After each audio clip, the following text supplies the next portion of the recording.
Hi hello नमस्कार. तो दुपारचा टाइम होता, तृषाचा आणि माझा असंच टाइमपास घरी चालू होता. तर तेवढ्यात ही जोडी घरी आली, एक छानसा डॉगी घेऊन. तर या सगळ्या मोमेंट्सच्या सगळ्या गोष्टी ना आपल्या युट्यूब चॅनेलला मोठ्या ब्लॉगला अपलोड झालेल्या आहेत. तर ते तुम्ही नक्की बघा. खूप धमाल मस्ती या डॉगी सोबत केलेली आहे. तर माझा पडदा आला होता स्पेशली, पण त्याला ड्रिल मशीन सापडत नव्हती. मिलननी कुठनं तरी ड्रिल मशीन घेऊन आले आणि या दोघांनी छान मला हेल्प करून आहे ना पडदा लावून दिला. कारण एकदा का पडदा लावला ना, त्याच्यानंतर मला माझं करता येईल. म्हणजे काय त्याला डेकोरेशन करायचं, अजून काय काय डोकं चालून आहे ना, असं वेगवेगळं मला छान आपला पोर्च सजवता येईल. कारण ते ग्रीनचे होतं, मी तुम्हाला सांगितलं ते फार जुनं झालं होतं. 4-5 वर्षांपासून ते लावलेलं होतं, त्यामुळे ते कुजलं होतं. त्याच्यामुळे मला इथे थोडेसे चेंजेस करायचे होते.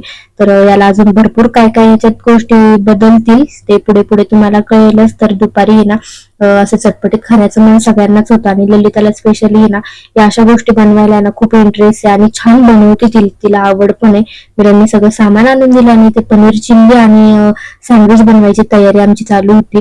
मी तिला हेल्प करत होते, हाताखाली करत होते आणि बघत होते ती कसं बनवते, काय बनवते, म्हणजे नेक्स्ट टाइम मला ट्राय करता येईल. जे काही तिने बनवलं होतं ना ते खरंच फार छान झालं होतं, टेस्टी झालं होतं. आता नेक्स्ट टाइम जेव्हा मी बनवेल तेव्हा ते मला जमतंय की नाही याच्यासारखं माहित नाही, पण मी बघितलेलं आहे जरा विचार करून की तिने काय कशात काय टाकलं, काय केलं. तर असं काहीसा फ्रेंड सोबत छान दिवस गेला. Bye bye.